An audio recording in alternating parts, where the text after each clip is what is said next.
누가복음 6장입니다. 35절과 36절 두 절입니다. 우리 다 같이 한번 읽어볼까요? 시작. 오직 너희는 원수를 사랑하고 선대하며 아무것도 바라지 말고 꾸어주라. 그리하면 너희 상이 클 것이요 또 지극히 높으신 이의 아들이 되리니 그는 은혜를 모르는 자와 악한 자에게도 인자하시니라. 너희 아버지의 자비로우신 같이 너희도 자비로운 자가 되라. 기도하겠습니다. 하나님 아버지, 이 시간은 저희들이 예배 중에 하나님 앞에서 말씀을 듣는 시간입니다. 말씀을 듣는 것보다도 더 중요한 것은 살아내는 것입니다. 말씀의 삶으로 전환될 수 있는 은총을 특별히 구하며 이 시간 말씀을 듣습니다. 깨달음의 은혜 주시고 귀한 결심이 이 시간이라도 다시 한번 이루어지도록 도와주시고 주님이 십자가에 못 박히신 그 피 묻은 손으로 우리의 마음을 만져주시기를 원합니다. 예수님 이름으로 기도드립니다. 아멘. 한국 사람들의 마음에 무엇이 가장 중요한 갈구로 일어나고 있는가? 물론 잘 먹고 잘 살고도 돈 잘 벌고 편안히 노후를 준비하려는 욕구는 아주 본능적으로 강합니다. 근데 정신적인 갈구가 무엇인가를 보여주는 중요한 두 상징적인 현상이 있습니다. 몇 년 전에 한국의 지성사회에서 가장 많이 팔린 책 중에 하나가 하버드 대학에서 마이클 샌든이라는 교수가 했던 정의란 무엇이라는 책. 이 책이 아주 독서계를 강타했습니다. 무려 몇만 부가 팔렸는가 했더니 130만 부가 팔렸습니다. 2012년 6월이 기준이었습니다. 이것은 한국인 인구의 거의 40분의 1이 이 책을 사봤다고 하니까 20가정마다 하나씩 사봤고, 그리고 한국의 대다수의 젊은이들은 마치 유행처럼 이 책을 사서 하여튼 집에 꽂아놨습니다. 읽었는지 안 읽었는지 잘 모르겠어요. 이 책의 내용이 상당히 어려운 책이거든요. 철학적 논쟁이기 때문에. 근데 이렇게 대중적인 인기가 없을 책을 온 한국 사람이 읽었고, 저는 그 하버드 대학에서 직접 강연하는 연속 강좌를 EBS에서 해서 그걸 꾸준히 봤습니다. 이걸 이제 보면서 느낀 것이 왜 이게 이렇게 한국 사람들한테 중요한 이슈가 됐을까? 딱 하나예요. 한국 사람들 마음속에 우리 사회가 정의가 무너져 가고 있다고 생각하는 것 때문에. 그 다음에는 뭐가 유행했는지 아세요? 빅토르 위고의 레 미레저블. 이게 뮤지컬로 영화로 나와서 또 강타했습니다.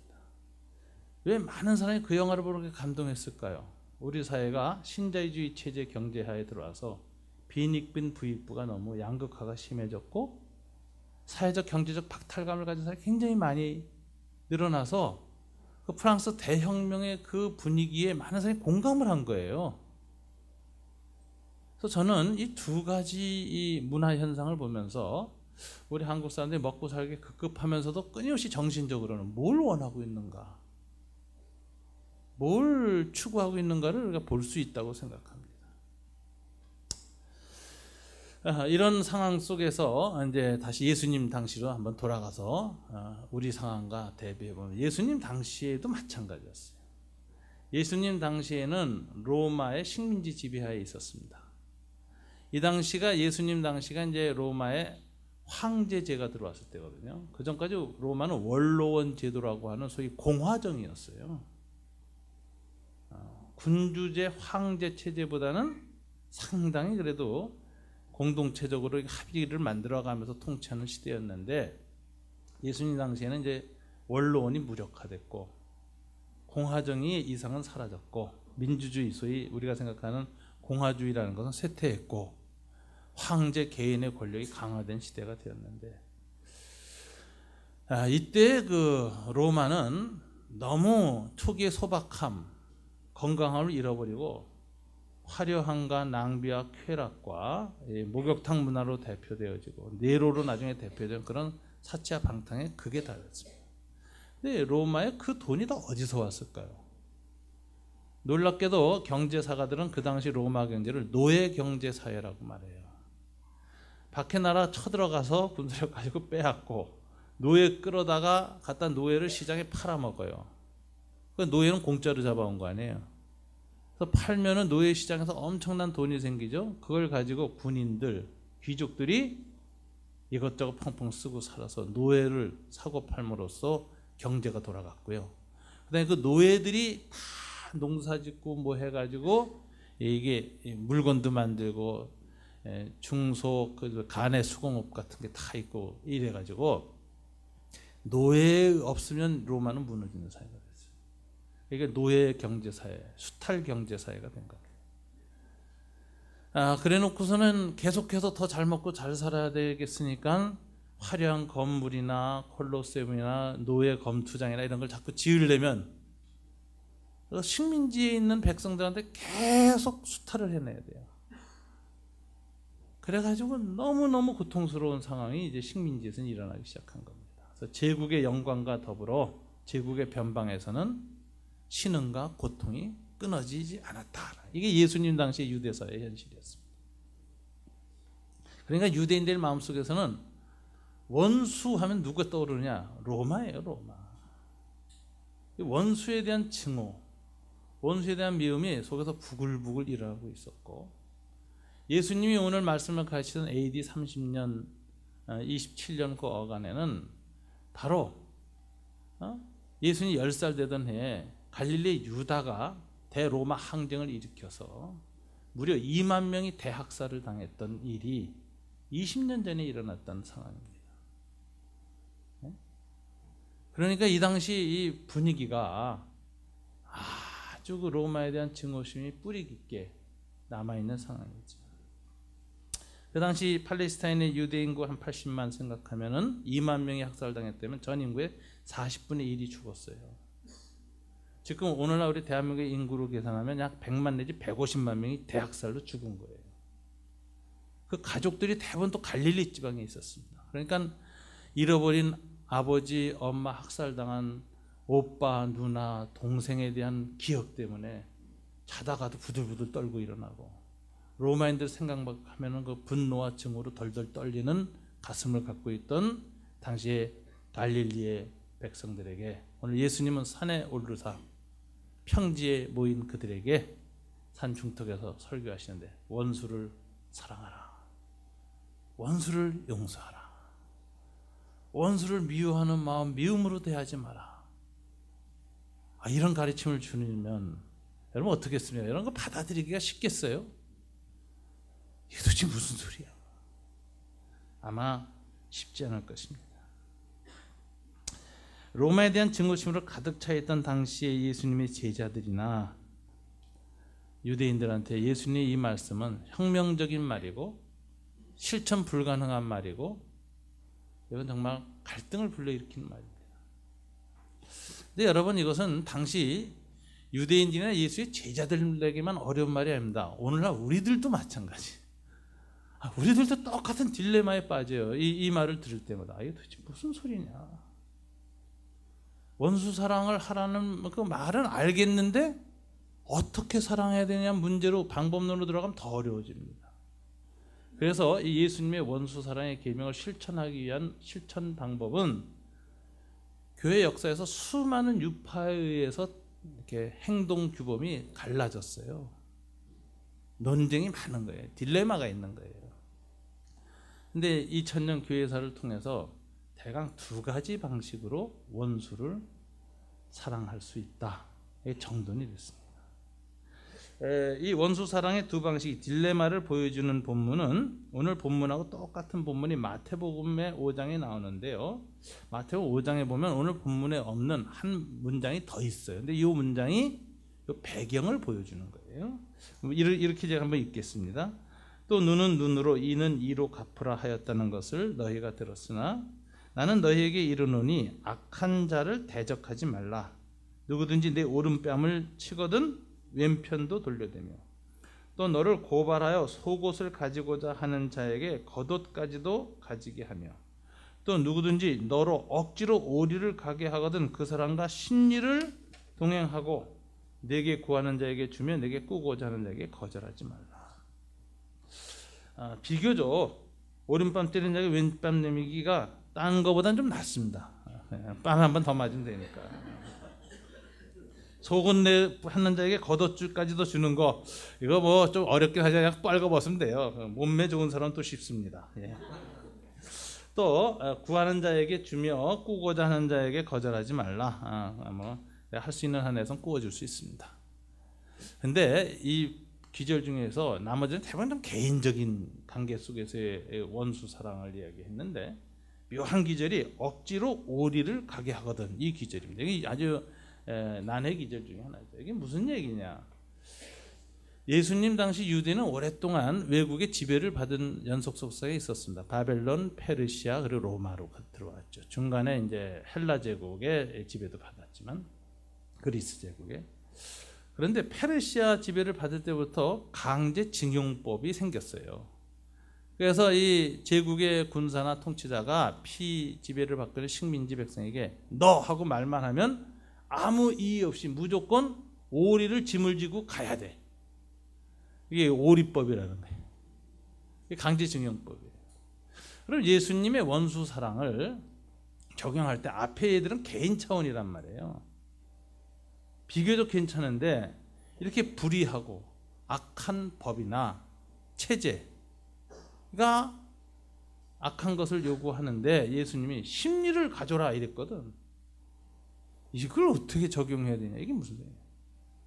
악한 이 말씀을 그대로 정말 우리가 문자적으로 적용을 하면 어떻게 되냐면은, 악한 체제 혹은 식민지 지배, 악한 정권 혹은 악한 깡패들의 그 요구에 대해서 우리가 오히려 2배로 해줘라. 그래가지고 악한 시스템을 더 완성시키고 악한 체제를 연장시키는 악의 결과가 오는데, 이게 무슨 원수 사랑인가? 이 딜레마가 생겨요. 개인적인 차원에서는 그래도 용서할 수 있는데, 국가, 사회, 체제의 문제하고 부닥쳤을 때, 사회 시스템하고 부닥쳤을 때는 그거 그대로 다 받아들이고 살면은 세상이 어떻게 되겠느냐? 얼마나 악해지겠냐? 그냥 놔두고 악한 자들이 계속 악을 행하도록 놔두는 것이 과연 원수 사랑의 길인가? 여기 우리가 갈등을 하게 됩니다. 여러분, 이럴 때 어떻게 해야 그 원수 사랑을 하는 길일까요?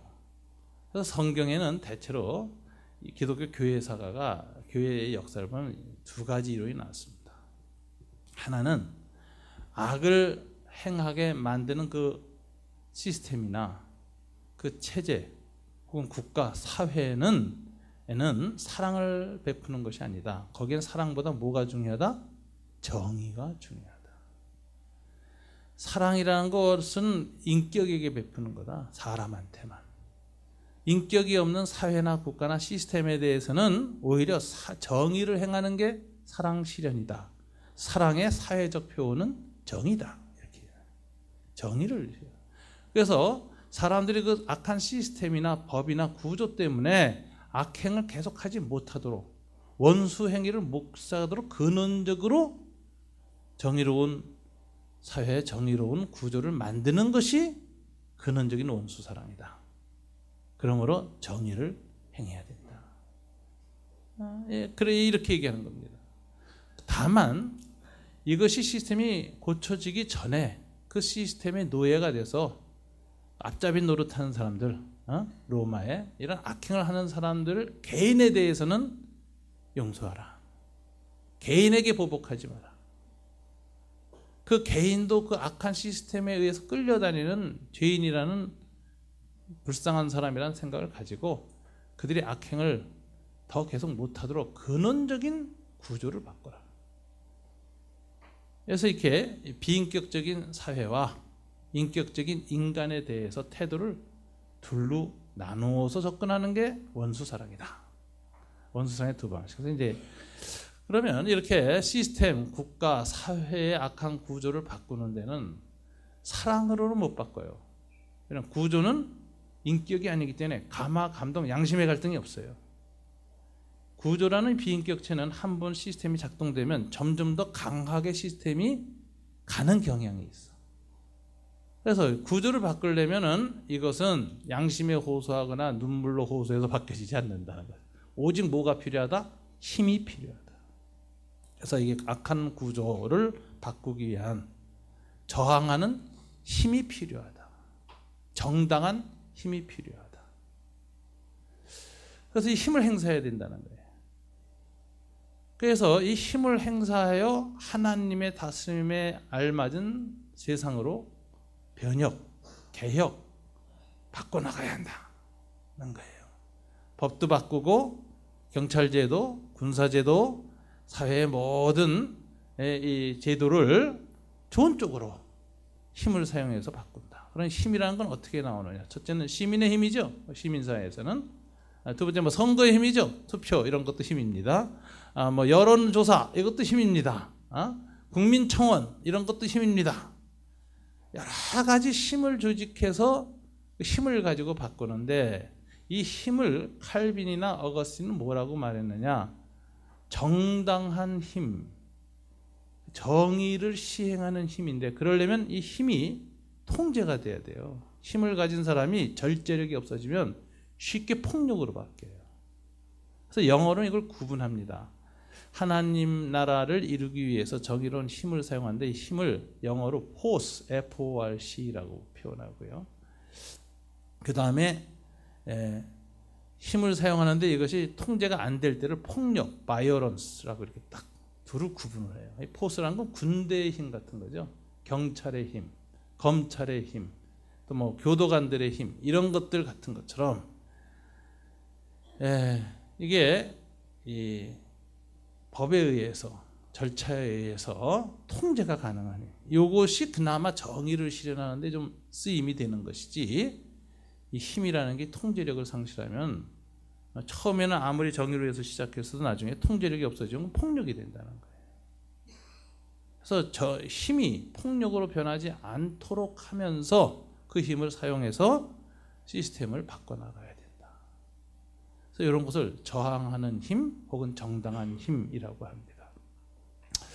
대체로 이런 입장은 이제 누가 주로 많이 강조했을까? 교회사에 보면 어거스틴 중세성자, 그 다음에 16세기 켈빈 같은 사람이 이걸 강조했는데 이것을 시민적 힘을 사용하고 정의의 힘을 사용하여서 세상을 좋은 세상으로 바꿔나가야 된다 하는 개혁 이론, 개혁파 이론, 이런 개혁파 이론. 저희 교회는 개혁파 교회에 속하는 교회고 개혁주의 신앙 노선을 택하는 장로교 전통이 있는데 이런 전통이 바로 이런 것들을 긍정적으로 보는 것입니다. 그래서 원수 사랑을 정의로운 힘을 통하여서 한다는 거예요.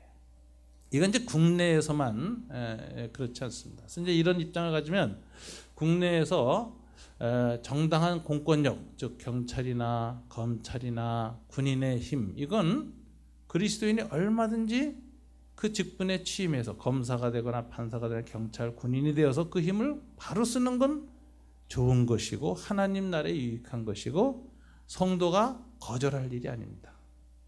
취임하는 거예요. 그래서 그걸 그 방향으로 쓰는 거예요. 나쁜 쪽으로 쓰이지 않도록. 그래서 노력해야 된다. 그래서 정당한 공권력을 사용하는 것 인정합니다. 그래서 초대 기독교와는 달리 이 개혁파 교회에서는 그리스도인이 군인이 되는 것 합니다. 어떤 교파나 이런 데서는 집총 거부를 하죠. 살인의 무기를 손에 쥐지 않는다는 건데 그건 초대교회 터툴리안이라든가 일부 교부들이 초기에 가졌던 입장이었고 어거스틴과 칼빈에 와서는 그게 좀 정돈이 되어서 소위 정당 정쟁론, just war theory 이렇게 얘기하는 입장으로 바뀌었습니다.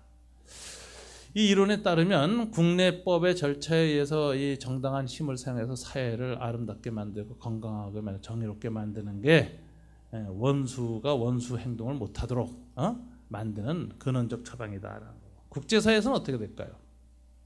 한 국가가 힘이 생겨가지고 다른 나라를 강도처럼 쳐들어와서 죽이고 빼앗고 그 다음에 포로 수용소에 집어넣고 히틀러처럼 그렇게 할 때 어떻게 할 것이냐?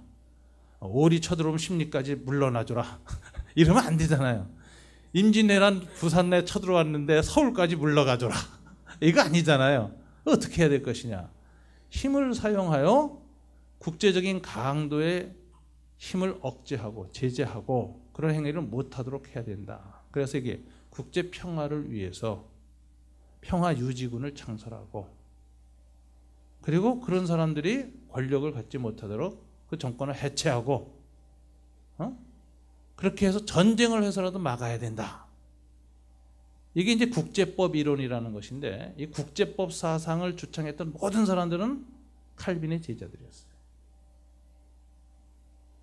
그래서 국제사회에서도 하나님의 정의를 위해서 국제사회 정의를 위해서 해야 된다. 그래서 지금 김정은이 국제법에 인권위원회 제소한다. 이게 굉장히 중요한 의미거든요. 옛날 유럽에서 또 그 인종청소했던 사람들, 유고슬라비아 대학생했던 그 사람들도 국제법에 의해서 제소돼서 평화유지군이 작동했던 거 아닙니까? 그래서 그 정권을 해체시켰잖아요. 이렇게 악랄한 그 인권 범죄나 전쟁을 일으킨 범죄자들에 대해서 국제 정의를 실현하기 위해서 힘을 사용하는 것, 이것이 정당한 힘을 사용해도 좋다라는 이론이에요. 이 이론은 어거스틴과 칼빈에 의해서 이제 완성이 되어서 오늘날 온 세계에 이 정의와 평화를 이루는 한 방식으로 자리를 잡았고, 이것이 원수 사랑하는 한 방식이다. 또는 시민적 방식이다. 일반 은총적 방식이다. 자연의 방식이다. 이렇게 얘기해가지고 이것을 인정을 하는 것이 원수 사랑의 한 방식입니다. 두 번째는 예수님이 이제 십자가 모델을 이제 더 깊이 생각하면서 예수의 이름으로 원수에 대해서 그 악에 저항하고 원수에 대해서 동의하지 않죠. 원수에 반대합니다. 그 악행에 대해서. 그렇기 때문에 악한 자와 원수 관계가 형성되는 거예요. 그러니까 원수를 용서하라는 말은 용서하기 전에 먼저 원수 맺는 일을 하라는 거예요. 우리 보고. 우리가 원수를 어떻게 맺어요? 악한 자에 대해서 선을 행하고 악을 반대하면 원수가 됩니다. 그 일을 먼저 행하라는 거예요. 그래서 원수 관계가 형성된 다음에 원수를 용서하는 거죠. 원수가 되지도 않고 어떻게 용서해? 먼저 원수가 돼야 돼. 근데 원수를 되다 보면 그 왼수가 우리를 죽이려고 할 거 아닙니까? 온갖 괴롭힘을 하고 모욕을 가하고 뺏어가려고 하고 무력화시키려고 할 거예요. 그때 어떻게 할 것이냐? 정의로운 칼을 들 것이냐? 아니다. 그건 예수의 방식이 아니다. 예수님이 어떻게 하셨어요? 십자가상에서 용서하고 죽으셨다. 그래서 이것을 순교적 저항이라고 그래요. 적의 악을 인정하지 않고 반대했기 때문에 저항이죠. 근데 저항하는 방식이 뭐예요? 자기 희생, 순교적 저항이라는 거죠. 그래서 이것을 잘못 이해해서 무저항주의 하는데 무저항이라는 건 잘못된 말입니다. 저항이에요, 저항. 무저항이 아니라. 다만 비폭력 저항, 순교적 저항이에요. 순교적 저항을 하라. 그게 기독교인이 해야 할 일이다. 이렇게 원수 사랑하는 길이다. 그래서 순교적 저항을 하면은 어떻게 되느냐? 그 원수 앞잡이 된 사람이 갈등을 느낀다는 거예요. 갈등을. 내가 계속 그 위에 명령에 따라서 악한 짓을 하는데 이 사람이 이렇게 그냥 용서하면서 죽어가는 거 볼 때 이건 양심이 괴롭고 고통해서 난 못하겠다. 이렇게 만들어라는데 이거 굉장히 좀 이상적입니다. 그죠? 악한 자들이 그렇게 하면 참 좋지만 더 악랄해질 수도 있어요. 이거 재미나네. 마음대로 죽여도 되네. 저항도 안 하네. 악한 자가 얼마나 더 악해지면 그럴 수 있거든요. 그런데 이 또 순교적 저항으로 대하라. 이게 참 보통 어려운 일이 아닙니다. 그래서 여기에 대해서도 입장이 두 가지가 있어요. 예수님만이 할 수 있는 그 일을 왜 기독교인이 하란 말인가? 예수님이 십자가에서 죽으신 것은 무저항주의나 비폭력주의를 채택해서가 아니라 우리의 죄를 용서하기 위한 대속적 죽음으로 죽으신 것이다. 그럼 대속적 죽음을 할 수 있는 사람은 예수님뿐이다. 왜 우리는 안 되죠? 우리는 다 죄인이니까 남을 위해서 대신 죽을 수 없어요. 죄의 대가를 치르려면은 대신 치르려면 무죄해야 돼. 인류 역사에 무죄하게 태어난 사람은 예수님 한 분뿐이다. 그래서 성경은 그분이 성령으로 태어나셨다. 죄 없이 태어나셨다.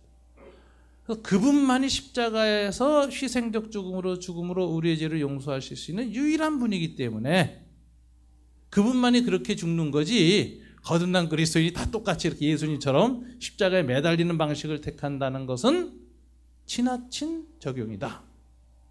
여러분들 좀 끄덕이시는 느낌이 있나요? 느낌이 맞아. 저거 예수님이 하는데 나까지 할 건 아니야. 근데 그렇지는 않습니다. 성령으로 거듭나서 하나님의 원수사랑 아가파 사랑이 우리를 가득 채우면 자연인으로서는 예수님이 그 가신 그 십자가의 길을 갈 수 없자 우리가 성령의 은혜로 갈 수 있다. 성령 충만한 그리스도인은 예수님처럼 순교적 저항이라는 삶으로 악을 대할 수 있다. 이게 두 번째 입장이에요. 저는 그 두 번째 입장에 속해 있습니다. 개혁주의 입장을 택하면서도 순교적 저항의 길을 어떤 성도들은 성령 안에서 택하고 그 길을 갈 수 있다. 이렇게 생각합니다. 이런 입장에 있는 사람들의 이론은 아까는 이제 칼빈과 어거스틴, 저스트 워스 세오리, 정당 전쟁론이라는 논리로 딱 정돈이 됐지만 예수님이 이 모델을 따른 사람들은 이제 소위 패시피즘이라 그래요. 절대 평화주의라. 오직 평화만 구할 평화로운 방식 택하겠다. 절대로 손에 칼 들지 않겠다. 초기 교부들, 터툴리안 같은 사람들 그랬고요. 그 다음에 16세기에서는 이 제세례파 기독교인 중에 메노나이트파라는 사람들이 바로 그 입장을 취합니다. 한국에 메노나이트 교회가 딱 하나 생겼어요. 춘천에 있어요. 제가 작년에 메노나이트 교회에서 자기네들을 잔인하게 학살한 장로교 목사를 불러다가 집회를 해달라고 해서 제가 가서 집회를 했습니다. 한 60명 정도 모여 있더라고요. 거기는 목사가 설교하지 않아요. 평신도들이 돌아가면서 설교해요. 그리고 비제도화 기독교인이죠.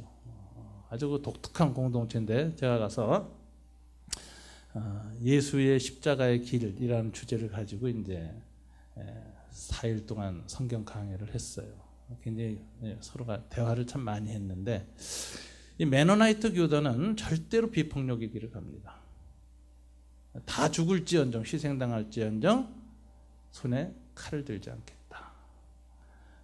그래서 성령 안에서 그런 억압이 올 때는 악과 마주대하고 죽자. 이게 순교적 모델이에요.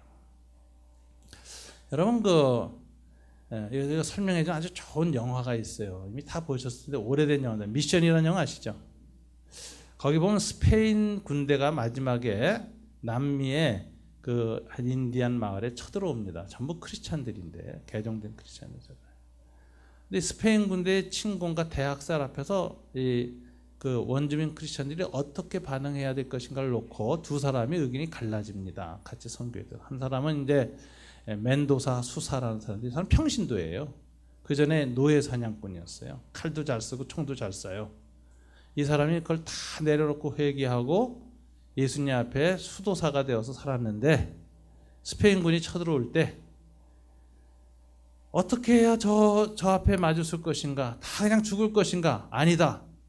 맞서 싸워야 된다. 저항하는 힘, 이 칼빈의 입장을 택한 거죠. 그래가지고서는 그 사람이 다시 칼을 잡고 원주민들을 훈련시켜서 총 들고 저항하고 싸웁니다. 물론 다 죽어요. 저항하는 힘을 사용합니다. 이 사람이 그 길을 택하려고 할 때 또 한 사람이 있었죠. 같이 일단 가브리엘 신부, 이 사람 수사입니다. 평신도가 아니에요. 저 사제예요, 사제. 그분이 그렇게 얘기해요. 그 길로 가는 것은 예수의 길이 아니다. 이렇게 얘기를 하죠. 교회가 갈 길이 아니다. 그러니까 나는 그렇다면 십자가를 내놓고 싸우겠다. 그리고 가브리엘 수사 앞에서 멘도사가 가슴에 있던 십자가를 딱 들어서 내려놓습니다. 그리고 칼을 들고 나갑니다. 그러면 가브리엘 신부는 어떤 방식으로 싸우는가 보면은 마지막에 스페인군이 쳐들어올 때 가브리엘은 십자가를 높이 듭니다. 그와 함께 여자와 어린아이들이 다 그 성당 앞에 씁니다. 그리고는 총을 쏘고 겨누고 있는 스페인 군대를 향해서 전진을 합니다. 스페인군이 총을 쏴요. 그러니까 가브리엘 신부가 먼저 죽지요.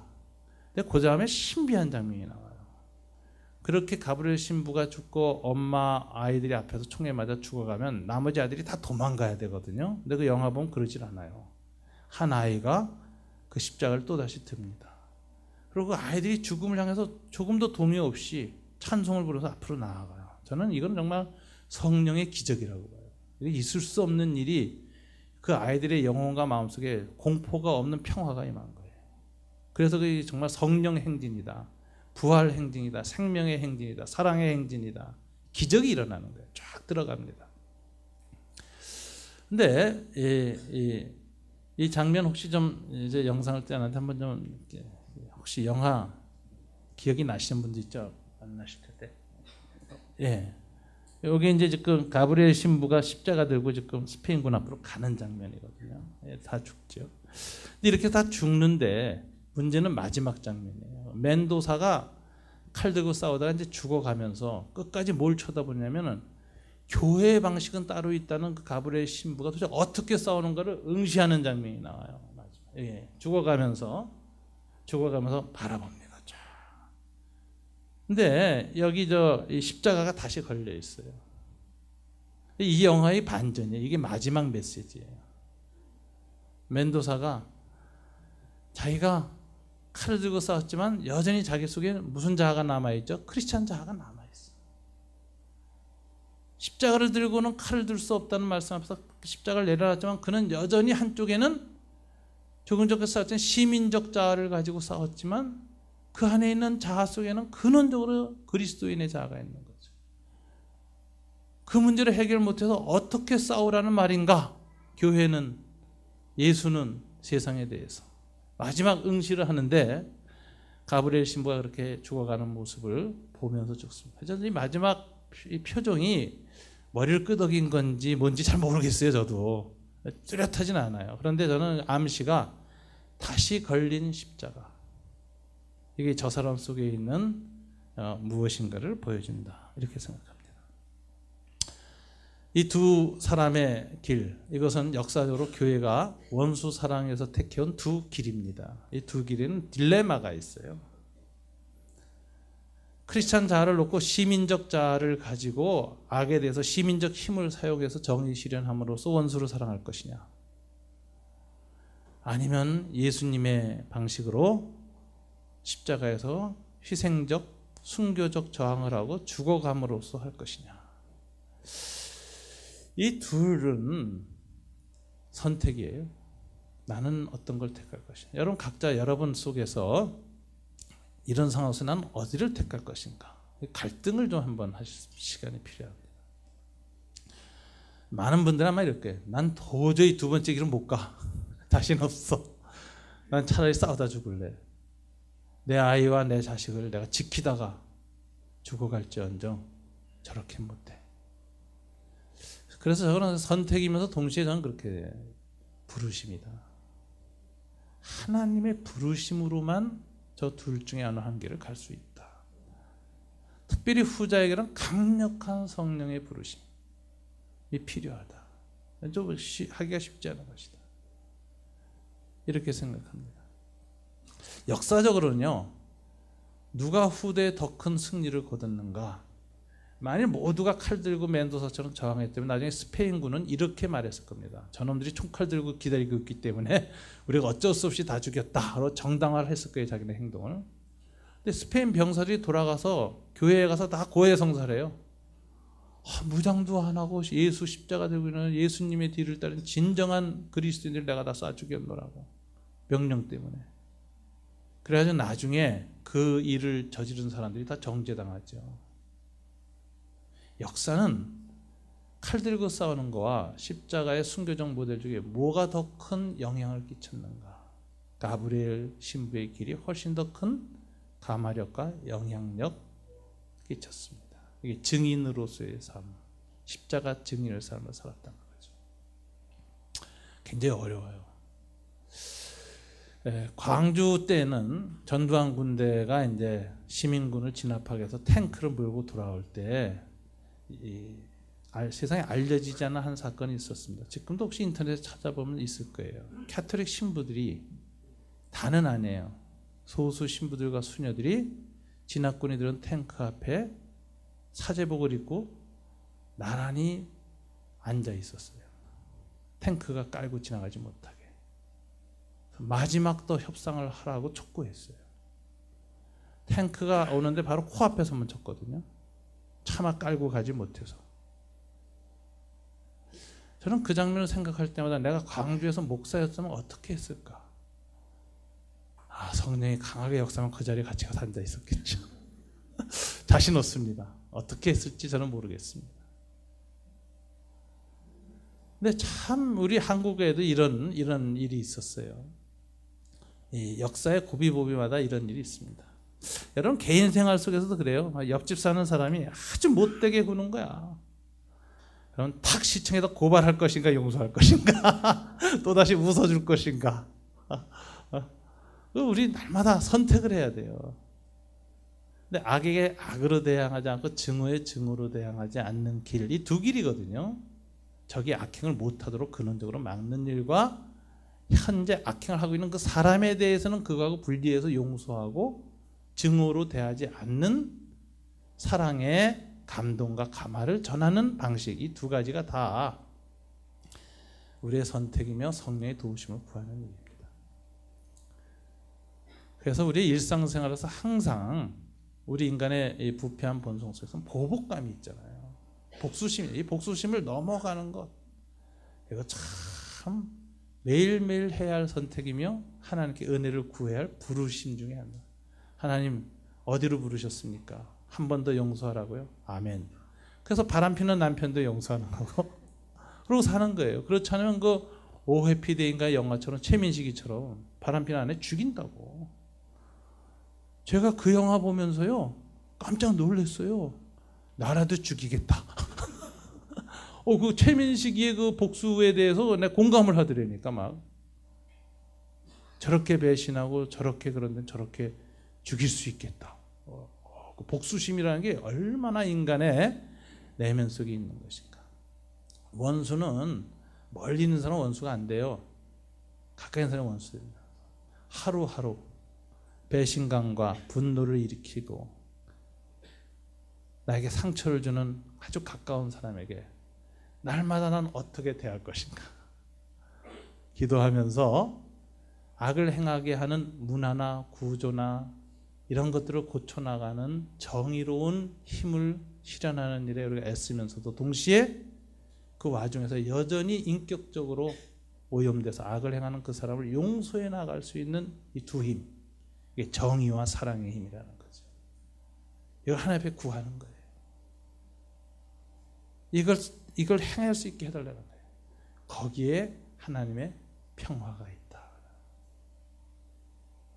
그래서 평화를 만드는 이의 삶을 어떻게 살 것인가 우리는 고민하고 생각하게 됩니다. 이렇게 원수 사랑을 잘하면 놀라운 결과가 있다고 오늘 주님이 말씀하세요. 그게 이제 마지막 기절에 나오죠. 여러분 그 35절 36절 같이 한번 읽어볼까요?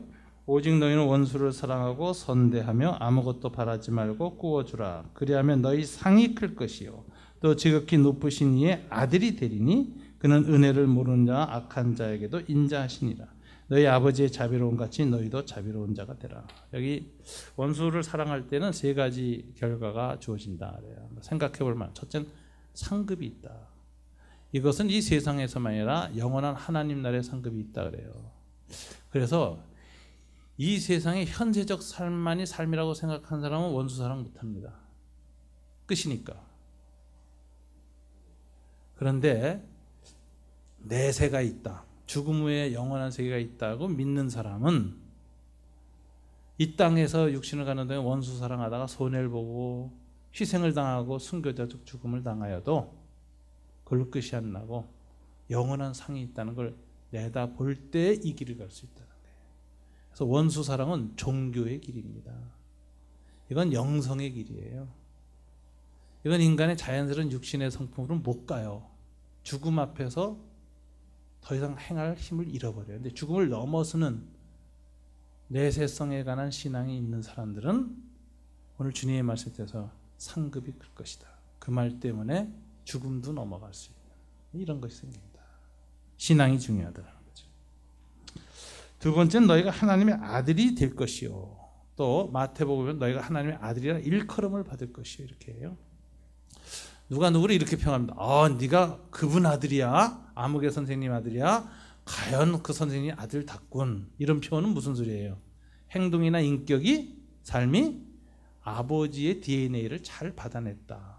인격적 DNA 이런 뜻이죠. 누가 우리를 보고 하나님의 아들이라 일컬음을 받을 것이요 하나님의 아들이 될 것이다 이렇게 말하면 우리의 내면이 뭐예요? 하나님의 성품, 하나님의 형상이 되었다라는 칭찬이고 인정이죠. 예수 DNA가 우리의 영혼 속에서 있고 그것이 발현된다는 것을 인정받는 것입니다. 그게 뭐예요? 원수 사랑이에요. 원수를 사랑하기로 결심하고 그것을 조금씩 실천해 나가면 세상 사람들이 우리에게 예수 DNA가 있다, 진짜 예수 믿는 사람이다라고 인정받게 될 것이다. 이게 선교지요. 이게 안 믿는 사람들 감동시키는 것이고 예수 믿는다는 게 저런 거로구나. 하나님이 저렇게 보이는구나. 저 사람 통해서.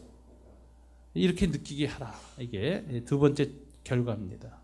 세 번째는 아버지의 자비하신 같이 너희도 자비로를 행하라. 이렇게 얘기하셨는데 마태복음 병행기절에 아버지처럼 너희도 온전하라. 이렇게 했어요. 아버지께서 온전하신 것처럼 너희도 온전하라. 그래서 마태복음의 온전은 누가복음의 자비로 바뀌었습니다. 이게 무슨 소리냐?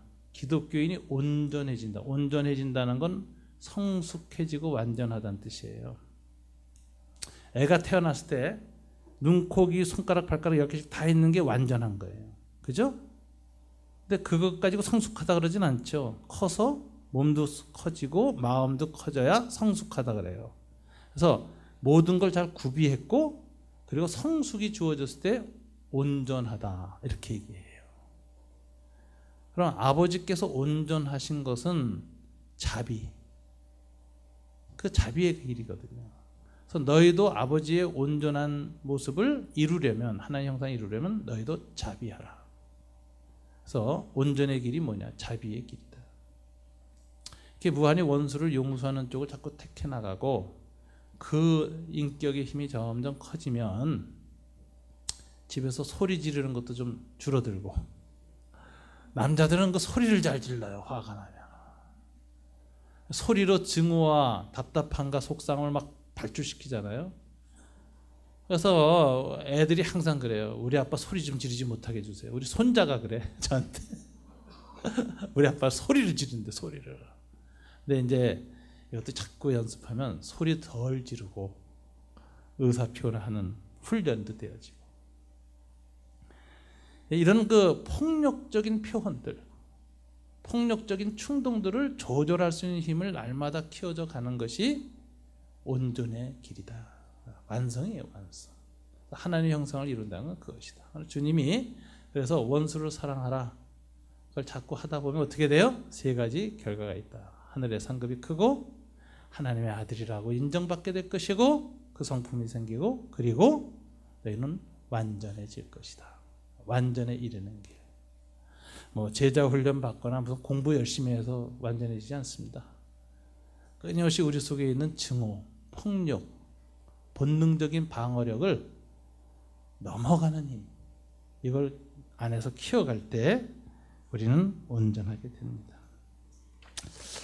한국에는 대표적인 그 리더가 있습니다. 손양원 목사님이라고 들어보셨죠? 저는 우리나라에 아주 좋은 순례 여행지를 하나 알고 있어요. 개신교 순례 여행지. 2년 전에 한번 했는데요. 내년에 봄에 떠나면 참 아름답게 꽃이 너무 아름답고 그래서 한국의 남쪽 지방이 이젠 세계 어디에도 내놔도 아름다운 지역이 돼 있어요. 얼마나 그렇게 꽃길이 많고 해안과 남쪽 그 바다와 얼마나 아름다운지. 근데 거기에 순교지들이 몇 있어요. 전주에 가면 우리 김민철 선생님 계시는 곳에 예수병원과 더불어서 남장로회교회 선교사들이 한국에 와서 주로 의사들이 많이 왔는데 그 납병 환자들 이런 사람 고쳐가면서 얼마나 많이 죽어갔는지. 한국에 가서 전염병 와서 자기 아들 딸들이 죽어서 시체를 묻은 아들 딸의 시체를 묻은 그 무덤들이 있고 그들이 어떻게 제주도까지 갔는지 잘 보여줘요. 그래서 예수 믿고 희생한다는 게 뭔지를 보여주는 수많은 의사 선교사들이 있습니다. 두 번째는 이분들이 키운 이 신앙인들이 6.25 때 공산주의자들한테 죽임을 당할 때 어떻게 죽어가면서 용서했는지, 집단 학살당한 영광교회라든가 있어요. 그 다음에 저기 이 남쪽에 신안에 있는 증도에 가면 거기 슬로우 시티 유명하죠. 아름다워요. 증도 가면 정말 아름답습니다. 한국에 이런 섬이 날 정도로 아름다워요.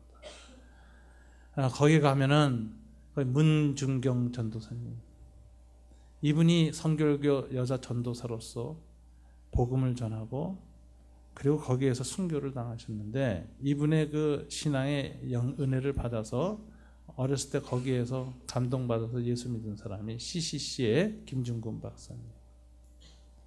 수많은 복음주의 지도자들이 거기에서 영향을 받습니다. 거기에 순교지. 그리고 이제 거기서부터 그 남해안 고속도로 따라서 쭉 가서 손양원 목사님의 여기까지 가서 주일날 오전에 거기서 함께 예배드리면 그 납병 환자들하고 다 같이 거기 가면 예배당에 성경이 가득 있어요. 왜? 납병이 너무 깊어서 성경을 무거워서 들고 오지 못해. 들고 오다 손발이 떨어질 수 있어요. 그 사람들이 그렇게 와서 예배드리고 찬송하는데 거기서 주일 오전에 함께 예배드리다 보면 삶이란 무엇인지, 손양원 목사님의 그 순교적 열정으로 그 숨겼던 그곳, 그 이야기를 다 듣고 생각하다 보면은 딱 2박 3일 남쪽 순교 여행을 하는데 그거는 원수 사랑의 길이에요. 그리고 우리가 얼마나 남한테 손해 안 보고 아득바득 이기며 살면서 마귀처럼 살았는지를 반성하게 되고, 참 그 우리의 내면을 다시 돌이켜보게 하는 정말 귀한 여행이 있어요. 여러분들하고 한번 가고 싶어요. 그거 가서 곳곳마다 가서 예배드리고 기도하고, 기도를 계속하면서 가서 마지막 여수해양원에서 예배드리고 KTX 타고 딱 서울로 돌아오면 굉장히 우리가 우리를 돌이켜보게 하는 그런 회복의 은혜가 있습니다. 손양원 목사님이 아들 둘이 이제 공산주의 폭동이 일어났어요. 여순반란 사건 때 죽잖아요. 그 두 아들 장례식장에서 10가지 감사기도 제목인데 몇 가지만 읽겠습니다. 나 같은 죄인의 혈통에서 순교의 자식들을 나오게 하셨으니 하나님께 감사합니다. 한 아들의 순교도 귀하다 하거나 하물며 두 아들의 순교라니 하나님 감사합니다. 미국 유학가라고 준비했던 내 아들 미국보다 더 좋은 천국 갔으니 감사합니다. 나의 사랑하는 두 아들을 총살한 원수를 회개시켜 내 아들 삼고자 하는 사랑의 마음 주신 하나님께 감사합니다. 그러니 이렇게 얘기했어요. 이 같은 역경 중에서 이상 8가지 진리와 하나님의 사랑을 찾는 기쁜 마음, 여유 있는 믿음 주신 우리 주 예수님께 감사합니다. 자기 마음이 변한 걸 감사하더라고요. 이분이 이렇게 감사 장례식장에서 하면서 헌금을 하셨어요. 근데 10,000원을 하셨거든요. 감사 헌금을. 근데 그 당시에 이분 한 달 월급이 80원이었어요. 그래서 120개월치 월급을 헌금하셨어요. 굉장한 돈이죠, 그 당시로. 근데 이분이 이 돈이 어디 있었을까? 그 평소 이제 납병 환자 하면서 그 참 거룩한 삶을 사니까 집회를 많이 요청해서 집회 다니셨는데 그 돈을 안 쓰고 모으고 모아서 두 아들 유학 돈을 마련했던 거예요. 그걸 다 그냥 헌금을 해버렸어요. 그리고서는 자기 아들을 죽인 철민군을 자기가 직접 나서서 그 토벌 대당한테 잡혀서 직결 사형 처분 당하는 걸 매달려 가지고 살려냈습니다. 그리고 양자 삼았어요. 이름을 인신이라고 지었어요. 큰아들 이름이 동인이, 둘째가 동신이었거든요. 그 뜻끝자 두 개 다 손인신이라고 이름을 지어줬어요. 이 사람이 감동받고 목숨 살고 나서 자기를 용서한 동신이, 동인이 자기 같은 급우였거든요. 한 사람은 공산주의자고 한 사람은 기독교인이 갈라져서 죽인 거거든요. 사상으로. 근데 그걸 용서한 그 손양원 목사님한테 너무 감동받아서 회개하고 예수를 믿었고, 그 후에 손양원 목사님이 6.25 때 순교당하시는데 결국 아들 둘 따라서 그때까지 그 간증 집회 같이 다녔어요. 설교를 하셨는데 이 손인신 씨가 간증 집회할 때 얼굴 표정이 굉장히 어두웠다고 그래요. 항상 좋았겠어요. 회개하고 구원받았고 감동을 받아서 했지만 그걸 얘기할 때마다 굉장히 힘들었겠죠. 그래서 6.25 끝나고 손양원 목사님 돌아가신 다음에도 아주 이름을 감추고 잠적을 합니다. 이분이. 그리고 이제 좀 일찍 돌아가셨는데 돌아가실 때까지 교회를 안 나갔어요. 이상하죠? 나가기 힘들었을 거예요. 제가 생각해도. 그런데 예수님은 사랑하고 손 목사님 오래 기억한 것 같아요.